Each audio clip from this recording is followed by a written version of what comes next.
Today Crystal of Atlan has been released officially, and I started to play it with Warlock class. So yeah, I kinda made a lot of tests with him, spent a lot of time during the day in a different modes, tested him in PvP, PvE, in dungeons, in raids, in team fights, so I tried to actually discover for myself everything. So in this video I will try to share with different tips and strategies an opinion about this class and why am I consider him as one of the best classes in this game. This is Rudy Alex Video Games channel. Don't forget to hit the like button and subscribe, and let's begin. And before we're going to start, I actually should introduce my own guild. Feel free to join it. Yeah, it's called Alt F4. We had a local joke during the live stream, no offense, don't get me wrong, it was just a fun situation, so we decided to call it for fun like that. ID of the guild I'm going to pin it in the comment as well, in the description, so you will find it, join it, you're always welcome. And also join my Discord server. Here I'm providing all the updates, always happy to communicate with people, maybe share some strategies and so on. It's always nice to have some people who are ready to share with their opinions as well. So you're welcome, the link is going to be also in the pinned comment, feel free to join. Now to the main topic of this video. And first of all I need to tell you that yeah, I actually enjoyed this game from the very beginning. It's kinda interesting experience, I didn't expect that. And I got a lot of fun, and also I got a little bit nervous during some PvP tests. It is what it is, but that was fun, so I'm planning to cover it even further, providing some tips, builds, my thoughts, doing some live streams. I'm planning to cover this game. It's really cool, so I really want to suggest to try this out, because devs made just a huge work about this project, so I hope it's going to work even better in the future. And when we're talking about the progress system, here you have of course some limits, and it's actually not a big deal. It's really quite free-to-play friendly. I mean, here you have a pay-to-win aspect for sure, but it's not a big of a deal. I mean, it might have an impact during some raids, I believe, but even when we're talking about PvP, there you have a separate gear, which I believe you're not able to purchase anywhere. When we're talking about leveling aspect, here you have limits in terms of stamina, which you can actually spend during the day, and it's going to be refreshed once a day. So it's going to limit your progress, it's going to limit your development in terms of levels and so on. So everyone is going to be more or less in the same conditions. And I believe even when we're talking about PvP aspect, the system works in a way that it's going to actually give you opponents which are equal to you. So we will start from the very beginning about the Warlock class. At a certain moment when you're doing your story mode, when you're progressing with your education in this game, you are going to reach level 20 if I remember correctly, and at this moment when you're going to reach level 20 you will be able to actually choose yourself, let's say a specialization, a class, in which you're going to progress further. It's not going to limit you with afterwards deciding what class you are going to play. You can switch between them afterwards, but of course first focus is going to be specifically about the class which you're going to start with. And when we're going to talk about Warlock, well, first of all, his animations are dope, not gonna lie. He's cool in terms of gameplay, and it was really visually nice prepared, so I enjoyed this moment really a lot. When we're going to talk about the skill trees, they're quite rich. I mean, you might find yourself lost in it at the very beginning, but when we're going to dive deep into it, you will understand that everything is pretty much straightforward, clear, and there is nothing really that difficult about it. And I also already, I guess, figured out at the very beginning what kind of skill combinations you want to use and how, and I'm going to provide it as well.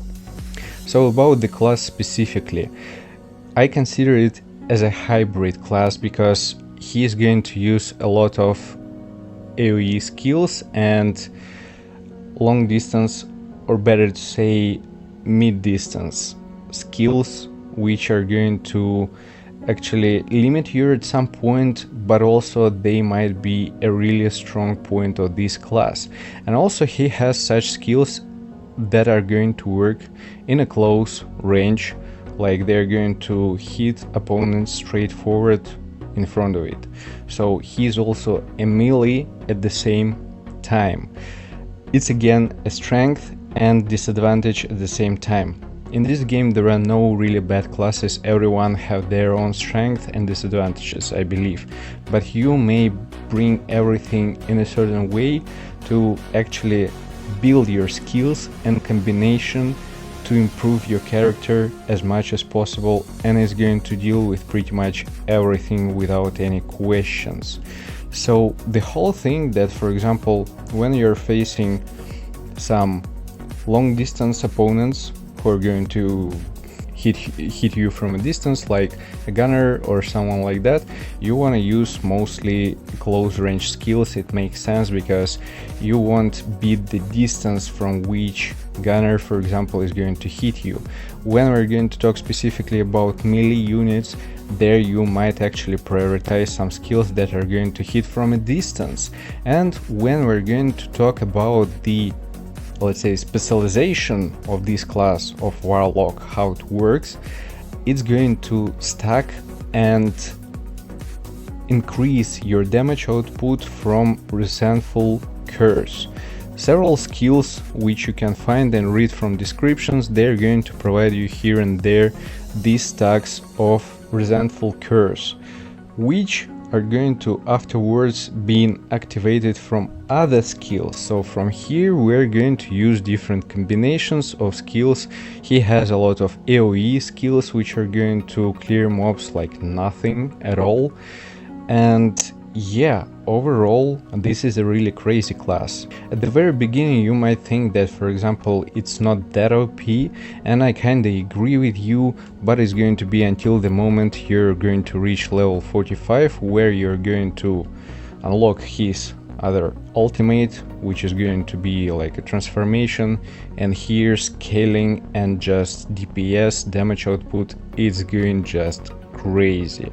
It's not going to be a comparison to any other class in terms of speed of clearing different dungeons, and in team fights it's going to be just a huge help, like unreal.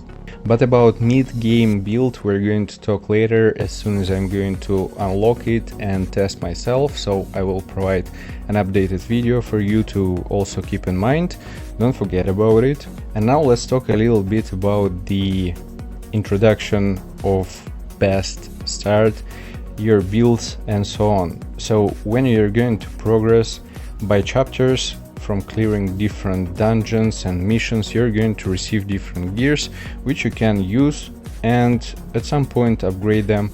Not push it to the maximum possible limit, it's not going to worth it because it's the very beginning of the game, and eventually when you're going to level up further you will be able to unlock yourself higher levels of gears and better stats, of course. So I won't recommend to invest a lot into the first gear. At the very beginning, for completing the story mode, just what the game is going to give you is going to be more than enough without any upgrades and so on. But the thing that I'm going to suggest you is going to be about upgrading some bonus sets, effects for your gears and weapons, which you're going to find here in the gear section, the second one. So here are the aspects which are going to provide you some additional stats and additional bonuses.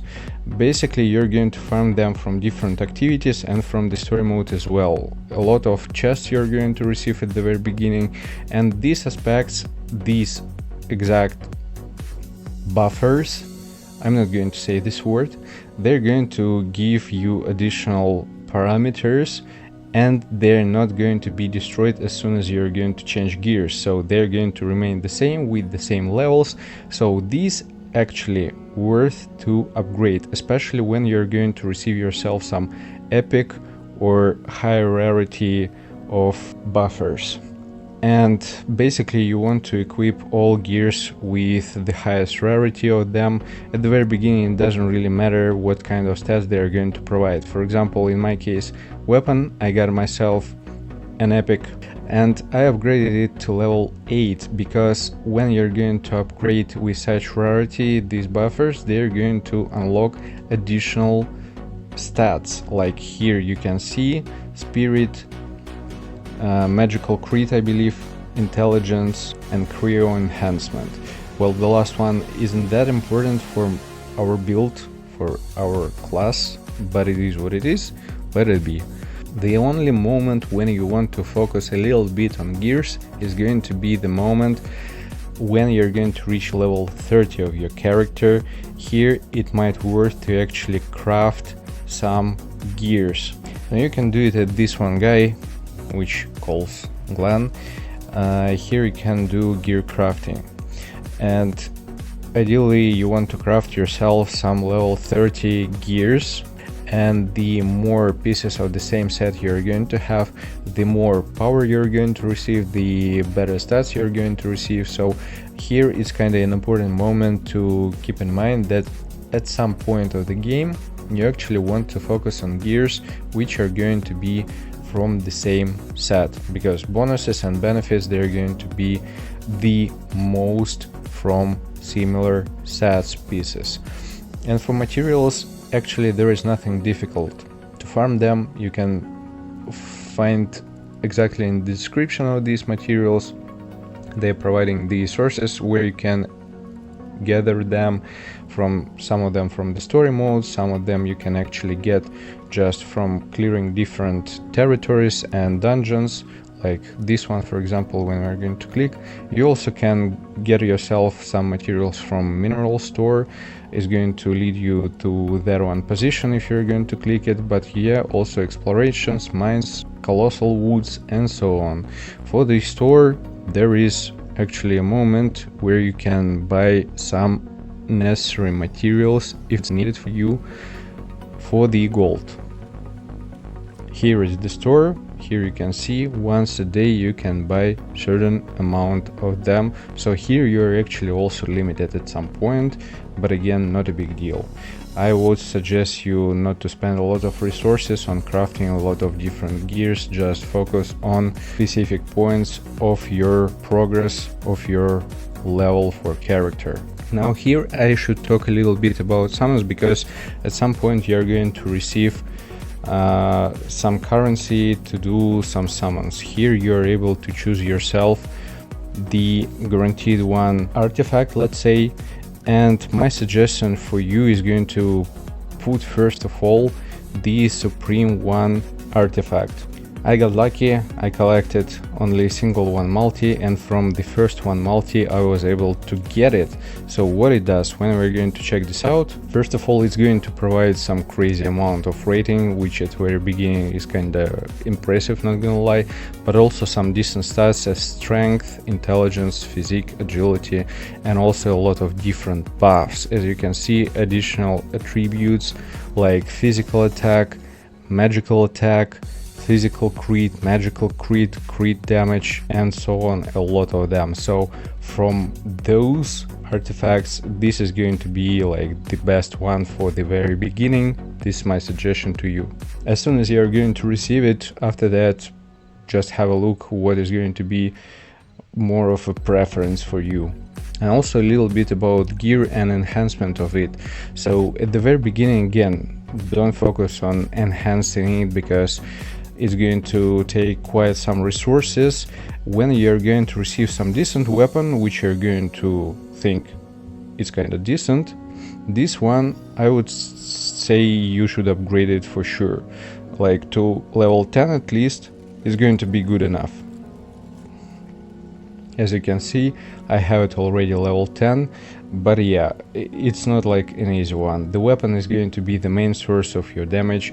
The higher rarity, the higher level of the weapon you're going to have, the better stats you're going to receive. That's pretty much straightforward. Also, when we're going to talk about quests Yeah, you should focus on the main story, of course, but also there are going to be a lot of side quests which I suggest you to complete, because they're going to give you some additional materials, some additional chests where you can get yourself some nice rewards which are going to improve your account in general. Also take advantage of limited events, focus on them. There are some of them providing like different tasks, you should complete them for sure, and in some of them you're actually able to farm some let's say event currency which you're able to exchange in shop, like in this one, vendor challenge. In this shop you can get yourself quite decent rewards, not gonna lie, some summons as well, so feel free to take advantage of it. Besides adventure part, really important thing is going to be about challenges. Of course, here you are going to receive yourself some additional rewards, and trials, they're going to also provide some XP, which is really important for, again, leveling up your character. As you can see, the recommended level was 34 to actually clear wave 30. I was able to succeed in this. It wasn't easy, not gonna lie, so I'm not planning to go any further for now until I'm going to progress with the story mode a little bit more and get more levels, more power, because at this moment with what I have, I'm kinda lacking a little bit of damage. I am top 2 usually, but definitely not enough to go further. When we're going to talk about team fight, so here is the fight against the boss. It's a single one opponent, but when we have dungeons and some missions where we have actually multiple enemies, a lot of mobs, oh my god, Warlock is going to do some crazy job with all of his AoE skills, and he's just destroying it with his black holes and so on. Just massive damage, huge performance, and overall he is great for supporting and hitting from the distance. Also, he can work in a close range, but usually if you have some melee units from the team which are going to help you, you would prefer to actually hit from distance, provide some AoE attacks, and it's going to be quite easy to survive and just support the team with a lot of damage. When we're going to talk about PvP, here a little bit of a different story, and you actually may struggle at the very beginning, because again, the main and most powerful skills of him are going to be actually available at level 45 and further, so you may struggle a little bit, but overall you just need to get used to this character and his builds, his skills, animations, how much time it's going to take to actually activate the skill, find yourself the best compositions. I'm going to show you my composition, and right here you can see actually how it looks like. Sometimes it's really impressive, it's going to deal quite a decent damage, and I mean really a lot. Skills with a lot of damage output one by one. At a certain moment you can heal yourself a little bit, and this helps. This is like broken not like some other characters at the very beginning of the game, but still I consider it's really strong. So close range attacks, mid-range attacks, some AoE, and that's pretty much it. So as I was talking specifically about the skills, I need to show you my composition and the strategy, how I am doing and performing. Basically, I decided to upgrade as much as I can the latest skills, because obviously they're going to give you the most amount of damage, at least that's what I'm thinking. Of course, the early skills which you're going to get yourself at level 1, you can upgrade them up to, I believe, level 20 or even further quite early. They might give some decent damage. I actually didn't try it because all the strength again is going to be in the latest skills. So basically for myself, I'm going to show you that's how my skill tree is looking like, and I'm going to explain the strategy behind it. So basically I have first one skill which I'm using at the very beginning is this one. which calls Dim Soul Blast, basically exactly the skill that you were observing at the very beginning of the PvP round. He's providing a couple hits in a close range, and yeah, I have the second part of this skill opened, which is going to also deal quite a decent damage. After that, on the same position, on the same button, but from the other page, I have the skill which is going to actually deal some middle range attacks, and it calls Corrupted Crows. So the way how it works here, just basically spam the same button. It's going to knock down the opponent from these two skills, and you are going to summon your crows at the very beginning, as soon as opponent not going to be able to do anything, and is going to also provide you some resentful curse stacks, which is really important for the further strategy. After that, immediately I'm using from the first page this skill which calls Gift of the Raven. It also some multiple AoE and middle range attacks, which are going to also at some point stun opponent and provide several stacks of resentful curse. And after that, I have on the same button with this one skill on the second page, this one Gateway to Darkness skill, and it's also enhanced. Let's say the square is going to be bigger and the damage output is going to be better. It's going to deal some decent damage. Also, opponent is going to be stunned. Of course, they can avoid at some moment, but it's not a huge disadvantage the next rotation. For example, if you will be able to avoid attacks and last long for the second repeat of the same combination, it's going to be just a piece of cake and opponent is going to be just cooked. It's also going to provide resentful curse stack. After that, I'm just observing this situation, and I have several skills which help me to a little bit keep opponent on a distance. Is going to be just basically the first one skill, which again is going to be a mid-range distance skill. It also going to at some point stun and knock down opponent, so you can slow down him and you may avoid some attacks from opponents. You need to be careful because some of them they might get to a close distance real quick, and animations might be sometimes kinda slow. And when opponent is going to cast his skill and you're going to cast your skill, it's not going to have any effect. So yeah, it's a little bit of mind games. The other skill which I have on the same button with this one, which is basically the first one, is going to be the other first one. This one is a close ranged attack. So if I need to get closer to opponent to reduce the distance if he is going to be stunned and I want to provide some additional damage, I'm using this skill. But when I get myself enough of stamina and it's going to be enough to cast all the other skills, basically on the last one button I have from the first page this one skill which calls Harvest Soul.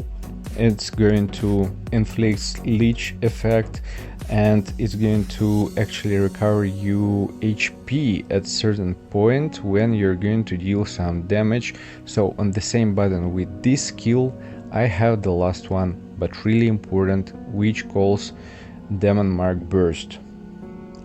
It's exactly the skill which is going to provide some solid and really decent damage based on resentful curse stacks.